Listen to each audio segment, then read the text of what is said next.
लाख टके की बात के साथ हाजिर हूं मैं अनुपम। सबसे पहले बात कर रहे हैं अयोध्या में दीपोत्सव की। अयोध्या में दीपोत्सव के मौके पर 2 वर्ल्ड रिकॉर्ड बने हैं। 26,17,215 दिए जलाने के वर्ल्ड रिकॉर्ड का सर्टिफिकेट सीएम योगी को सौंपा गया। दीपोत्सव कार्यक्रम में सीएम योगी ने राम मंदिर को लेकर विपक्ष पर भी करारा प्रहार किया। दीपोत्सव को लेकर अखिलेश यादव ने दिए जलाने को फिजूल खर्ची बताया, जिस पर साधु संतों ने कहा कि जहां अखिलेश यादव पर उन्होंने पलटवार किया, वहीं बीजेपी ने भी निशाना साधा। कई राज्यों में चुनावों को लेकर बीएसपी की तैयारी तेज है और सबसे बड़ी बात यहां पर यह है कि जिस तरीके से मायावती ने लखनऊ में समीक्षा बैठक की और पदाधिकारियों और कार्यकर्ता को तैयारी तेज करने को कहा, बिहार में आरजेडी कांग्रेस के नेताओं ने पैसे के बदले टिकट के आरोप लगाए हैं। साथ ही आपको बताएंगे मथुरा के वृंदावन में बांके बिहारी मंदिर के खजाने में क्या क्या मिला है। देखते हैं खबरें विस्तार के साथ।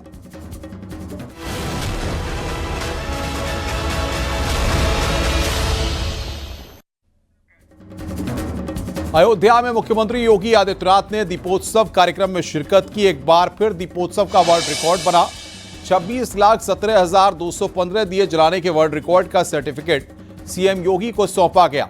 दीपोत्सव कार्यक्रम के दौरान सीएम योगी ने विपक्ष पर बड़ा हमला बोला। सीएम योगी ने कहा कि जो लोग दीपोत्सव पर सवाल उठाते हैं, ये उनके लिए जवाब है। दीपोत्सव 500 साल के अंधकार पर आस्था के विजय का प्रतीक है। देखिए हमारी रिपोर्ट।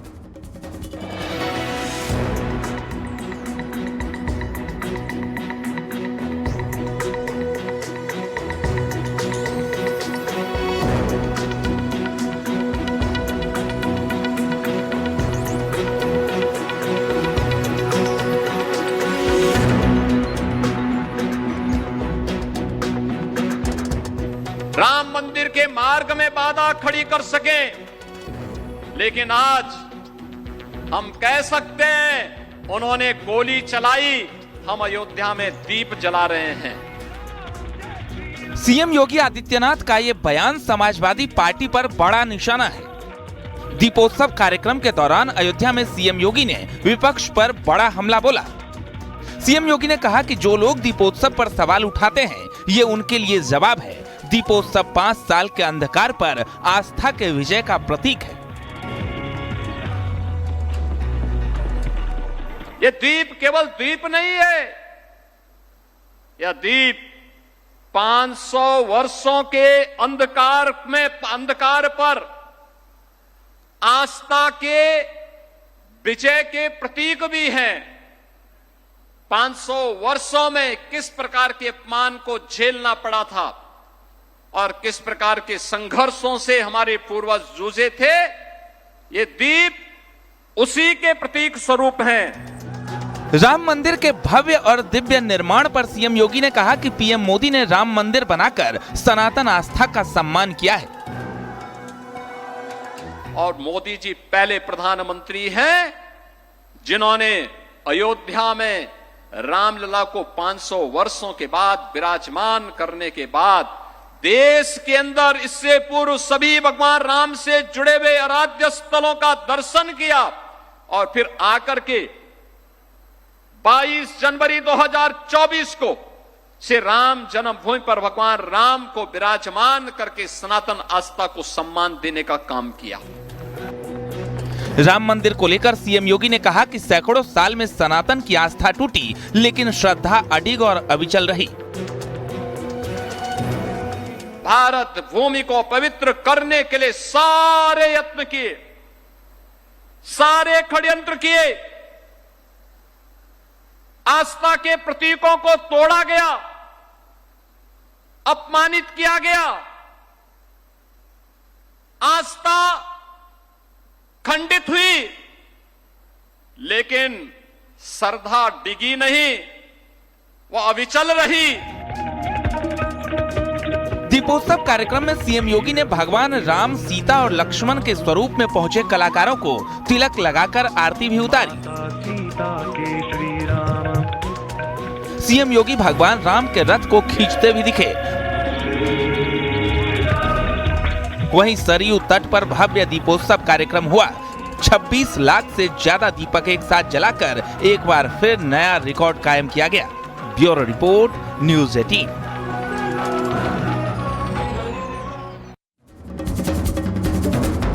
दीपोत्सव को लेकर अखिलेश यादव के दिए और मोमबत्तियां जलाने को लेकर एक ऐसा बयान दिया है जिसे लेकर विवाद खड़ा हो गया। अखिलेश का कहना है कि हमें दियों और मोमबत्तियों पर पैसा क्यों खर्च करना पड़ता है।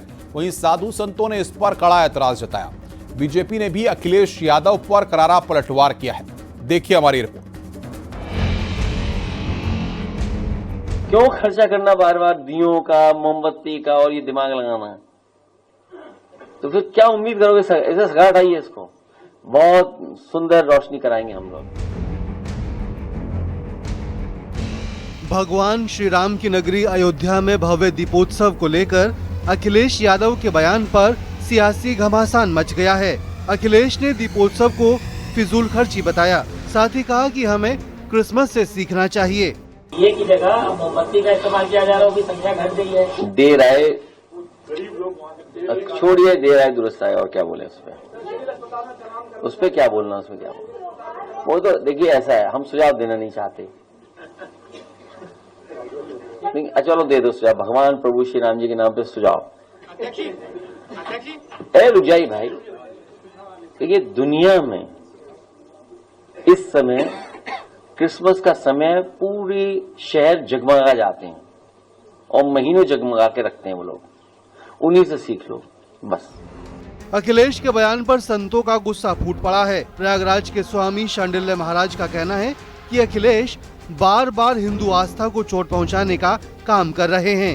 ये लगातार अखिलेश जी को क्या हो गया है, या तो वो हिंदू है नहीं, अगर हिंदू हैं तो मुस्लिम वोट बैंक के लिए, क्रिश्चियन वोट बैंक के लिए ऐसी घृणित राजनीति कर रहे हैं। वो मुसलमानों के त्यौहार के बारे में भी बोल के देखें और अन्य धर्मों के बारे में बोल के देखें, तब वो नहीं बोलेंगे। अखिलेश ने कहा कि दियों और मोमबत्तियों पर पैसा क्यों खर्च करना है, जब हमारी सरकार आएगी तब हम बहुत सुंदर रोशनी करवाएंगे। क्यों खर्चा करना बार बार दियों का, मोमबत्ती का और ये दिमाग लगाना है? तो फिर क्या उम्मीद करोगे? ऐसा सगा हटाइए इसको, बहुत सुंदर रोशनी कराएंगे हम लोग। वहीं बीजेपी का कहना है कि अखिलेश प्रभु श्री राम को नहीं मानते हैं, इसलिए ऐसी बयानबाजी करते हैं। समाजवादी पार्टी का राम मंदिर आंदोलन का विरोध करने और हिंदू विरोधी बातें फैलाने का इतिहास रहा है। कई लोगों ने भगवान राम के सेतु को भी यही कहा था, राम को भी काल्पनिक बताया था, और उसी वजह से ऐसे लोगों को नकामने का काम देश की जनता ने किया। मजहबी तुष्टीकरण और वोट बैंक में इतने अंधे हो चुके हैं कि भारत और भारतीयता से जुड़े हुए कोई भी व्रत त्योहार, उत्सव या उल्लास के पर्व अखिलेश जी को रास नहीं आते हैं। अरे दीपोत्सव के त्योहार में ये जो दिए बनाते हैं, ये जो मोमबत्तियां बनाते हैं, ये कुटीर उद्योग के रूप में उसी पीड़ित समाज के लोग बनाते हैं जिसकी दुहाई अखिलेश यादव जी दिन भर दिया करते हैं। दीपोत्सव पर अखिलेश के बयान पर बीजेपी का कहना है कि पहले एसपी सरकार के राज में पैसा नाच गाने में बर्बाद होता था, लेकिन अब आस्था भक्ति पर होता है। इसी बात से अखिलेश और समाजवादी पार्टी के नेताओं को नफरत है। Bureau report, news 18, Uttar Pradesh, Uttarakhand. मुख्यमंत्री योगी आदित्यनाथ ने अखिलेश यादव और समाजवादी पार्टी पर करारा प्रहार किया। सीएम योगी ने कहा कि जो लोग दीपोत्सव पर सवाल उठाते हैं, ये उनके लिए जवाब है। उन्होंने राम मंदिर आंदोलन के खिलाफ गोली चलवाई, हम दीप जला रहे हैं। अखिलेश यादव ने दीपोत्सव कार्यक्रम पर कहा है कि हमें दियों और मोमबत्तियों पर पैसा क्यों खर्च करना पड़ता है, इसकी जरूरत नहीं है। वहीं सीएम योगी ने दीपोत्सव को 500 साल के अंधकार पर आस्था के विजय का प्रतीक बताया है। ये वही लोग हैं जिन्होंने राम मंदिर आंदोलन के दौरान अयोध्या धाम में मंदिर का निर्माण न हो, इसके लिए अपने अधिवक्ता अलग से खड़े किए थे, विरोध में खड़े किए थे कि जिससे ये विरोध कर सकें, राम मंदिर के मार्ग में बाधा खड़ी कर सकें। लेकिन आज हम कह सकते हैं उन्होंने गोली चलाई, हम अयोध्या में दीप जला रहे हैं।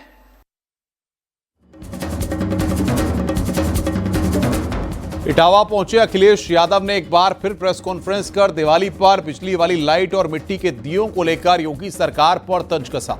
अखिलेश ने निशाना साधा कि दुनिया की जितनी बड़ी कंपनियां हैं वो आज उत्तर प्रदेश में नहीं आ रही हैं, वो दक्षिण भारत में आ रही हैं और हमारे मुख्यमंत्री हमें और आपको दिया दे रहे हैं। बीजेपी की रूढ़िवादी सोच की वजह से बड़ी बड़ी कंपनियां उत्तर प्रदेश में नहीं आ रही हैं। जितनी भी बड़ी बड़ी कंपनियां हैं, मेटा हो, गूगल हो या बड़े बड़े डेटा सेंटर हो, वो आज यूपी में नहीं आ रहे हैं, वो दक्षिण भारत में आ रहे हैं। और हमारे मुख्यमंत्री जी हमें और आपको दिया दे रहे हैं कि जलाओ दिया। यूपी से तो बाहर है ही हैं, लेकिन दक्षिण भारत से भी बाहर हैं। कम से कम हमारे जो दिया जलाने वाले मुख्यमंत्री जी दक्षिण भारत से सीखना चाहिए कि दक्षिण भारत के लोग किस तरीके से बड़ी बड़ी इन्वेस्टमेंट के लिए कंपनियां ला रहे हैं। और तब जब सबसे ज्यादा हुनर, सबसे ज्यादा प्रोफेशनल लोग और सबसे टैलेंटेड लोग यूपी में, उसके बाद यूपी में ये सब कंपनियां नहीं आ रही। आखिर कहीं ऐसा तो नहीं कि भारतीय जनता पार्टी की सोच की वजह से, जो इनकी नेगेटिव सोच है, नकारात्मक सोच है, जो रूढ़िवादी व्यवस्था जो लागू करना चाहते हैं, उसकी वजह से बड़ी बड़ी कंपनियां ना आ रही हो यहाँ पर उत्तर प्रदेश में। मुख्यमंत्री योगी आदित्यनाथ ने भी दीपोत्सव के मौके पर अखिलेश का नाम लिए बगैर फिर से निशाना साधा। उन्होंने कहा कि रामद्रोही को दीपोत्सव अच्छा कैसे लग सकता है। सीएम योगी यही नहीं रुके, उन्होंने कहा कि सरकारी पैसे का इस्तेमाल सैफई महोत्सव और कब्रिस्तान की बाउंड्री में खर्च होता था, लेकिन अब भगवान राम के उत्सव में खर्च हो रहा है। जिन लोगों ने अयोध्या की गलियों को राम भक्तों और कार सेवकों के शरीर को छलनी करके लहूलुहान किया था, आज उनको अयोध्या की दीपोत्सव का कार्यक्रम भी अच्छा नहीं लग रहा है। रामद्रोहियों को दीपोत्सव अच्छा कैसे लग सकता है? जो लोग प्रदेश की सत्ता में रहते हुए दीपोत्सव का, रंगोत्सव का या देव दीपावली के कार्यक्रम से कोसों दूरी बनाए रखते थे, लेकिन प्रदेश के खजाने को सैफई महोत्सव और कब्रिस्तान की बाउंड्री के नाम पे खर्च करते थे, आज उनको ये 26,17,000 से अधिक जो दीप अयोध्या धाम में आज प्रज्वलित हुए हैं, अयोध्या के ही प्रजापति और कुम्हार जाति के जुड़े हुए लोगों के परिश्रम के प्रतिफल के फलस्वरूप ये दीप बने हैं। ये लोग नहीं चाहते थे कि इन लोगों को एक काम मिले।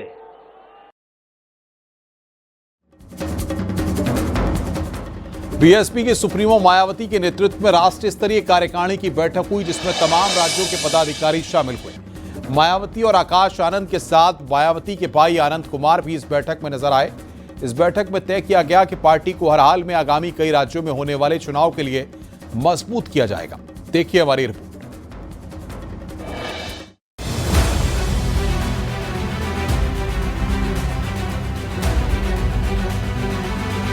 बीएसपी सुप्रीमो मायावती चुनावी मोड में दिख रही हैं। 9 अक्टूबर को पार्टी संस्थापक कांचीराम की पुण्यतिथि पर हुई महारैली ने बीएसपी में जोश भर दिया है। इसके बाद से मायावती लगातार मीटिंग कर रही हैं। रविवार को हुई समीक्षा बैठक में मायावती के भतीजे आकाश आनंद शामिल हुए और मायावती के पैर छूकर आशीर्वाद लिया। वहीं बैठक के दौरान मायावती ने पार्टी पदाधिकारियों को जरूरी दिशा निर्देश दिए। माननीय बहन जी ने जो दिशा निर्देश दिया था हम लोगों को, अब उस पर हम लोग काम कर रहे हैं। विधानसभा और सेक्टर और बूथ की तैयारी हम लोग कर रहे हैं पूरी मजबूती से। और पूरे देश में बीएसपी में वातावरण बना हुआ है। जब से ये रैली हुई है हमारी 9 अक्टूबर की विशाल रैली हुई, माननीय बहन जी का जो पूरे देश में जनाधार बहुत तेजी से बढ़ रहा है ग्राफ। लखनऊ में हुई 9 अक्टूबर की महारैली के बाद मायावती एक बार फिर बीएसपी में जान फूंकने की कोशिश में जुटी हैं। पार्टी पदाधिकारियों से अलग अलग मुलाकातों के बाद 16 अक्टूबर को यूपी और उत्तराखंड के पदाधिकारियों के साथ बैठक की थी। इसी क्रम में रविवार को मायावती ने बाकी राज्यों के पदाधिकारियों के साथ बैठक की। तेलंगाना प्रदेश में बहुजन समाज पार्टी को पूरा स्टेट कमेटी से बूथ कमेटी तक बढ़ाने के काम कर रहे हैं। और तेलंगाना में अभी 2027 में बैलेंसिंग पावर लेने की पूरा ताकत से काम करेंगे। बैठक में नेशनल कोऑर्डिनेटर आकाश आनंद और बीएसपी सुप्रीमो मायावती के भाई आनंद कुमार भी दिखाई दिए।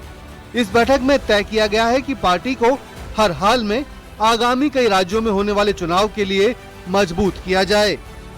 Bureau report, news 18, Uttar Pradesh, Uttarakhand. Bihar चुनाव में महागठबंधन में पैसे लेकर टिकट देने के आरोपों पर सियासी पारा हाई है। टिकट कटने के बाद मधुबन विधानसभा से आरजेडी नेता मदन प्रसाद शाह लालू के घर के बाहर अपना कुर्ता फाड़कर फूट फूट कर रोने लगे। वहीं कांग्रेस विधायक और पूर्व मंत्री आफाक आलम ने कांग्रेस के बड़े नेताओं पर करोड़ों रुपए लेकर टिकट बेचने का आरोप लगाया है। बीजेपी ने इस पर कांग्रेस और आरजेडी को निशाने पर लिया है। देखिए रिपोर्ट।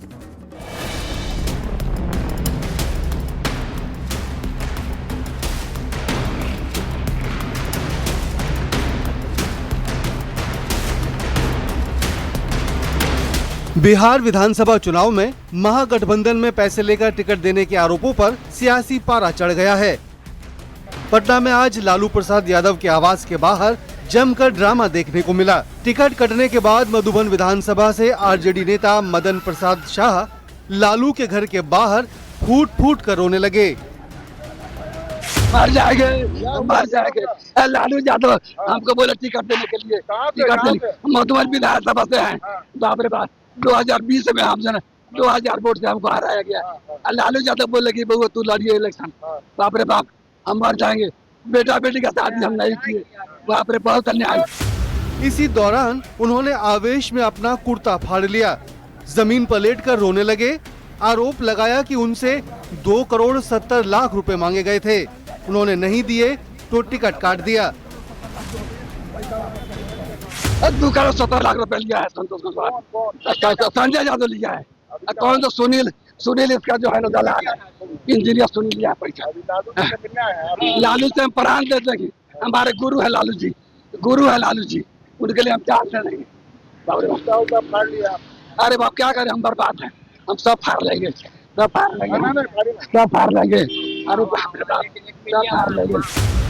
बिहार बीजेपी अध्यक्ष दिलीप जायसवाल ने आरोप लगाया कि महागठबंधन में टिकट बंटवारे का जो खेल चल रहा है वो अब जनता के सामने आ चुका है। महागठबंधन में टिकट के लिए जो पैसा का खेल हो रहा है, बिहार की जनता इस बात को देख रही है कि एक तरफ 5 पांडव की पार्टी एनडीए गठबंधन समय पर सौहार्दपूर्ण वातावरण में सीट बंटवारा और उम्मीदवार की घोषणा, वहीं सामने कौरव की सेना। इस बीच पूर्णिया के कस्बा से कांग्रेस विधायक और पूर्व मंत्री आफाक आलम ने कांग्रेस के प्रदेश प्रभारी कृष्णा अल्लावरू, प्रदेश अध्यक्ष राजेश राम, सीएलपी लीडर शकील अहमद खान और सांसद पप्पू यादव पर करोड़ों रुपए लेकर टिकट बेचने का आरोप लगाया है। ऐसा हमसे मांगा गया। वहाँ में जो है अल्पसंख्यक के जो इमरान प्रतापगढ़ी, वो एजेंट को भेजे। एजेंट के द्वारा बोले कि आप उससे मिल लीजिए, वो कैशियर है और वहीं पर बातचीत कर लीजिए। कितने रुपये के लेन देन हुआ है? लेन देन तो इसमें जो लोग से लिया गया है, करोड़ों में लिया गया है, करोड़ों में बेचा गया है टिकट को। आरजेडी कांग्रेस में टिकट के बदले पैसे के आरोप लगने के बाद बीजेपी नेता अमित मालवीय ने सोशल मीडिया पर दोनों पार्टियों को लेकर पोस्ट किया और सवाल उठाए। बिहार के अरवल में जनशक्ति जनता दल के उम्मीदवार का अनोखा अंदाज दिखा। अरुण यादव भैंस पर सवार होकर नामांकन करने पहुंचे।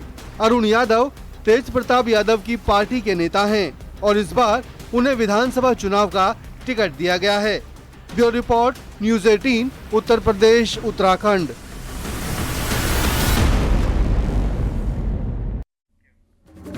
मथुरा में बांके बिहारी मंदिर में आज दूसरे दिन भी खजाने की तलाश की गई।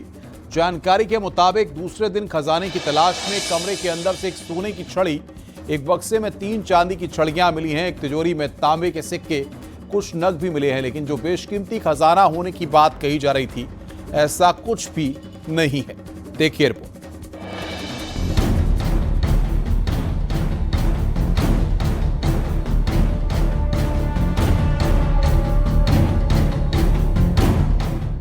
बांके बिहारी मंदिर का खजाना कहां गया? सोने का भंडार नहीं, बर्तनों की भरमार। खजाने के नाम पर खाली संदूक।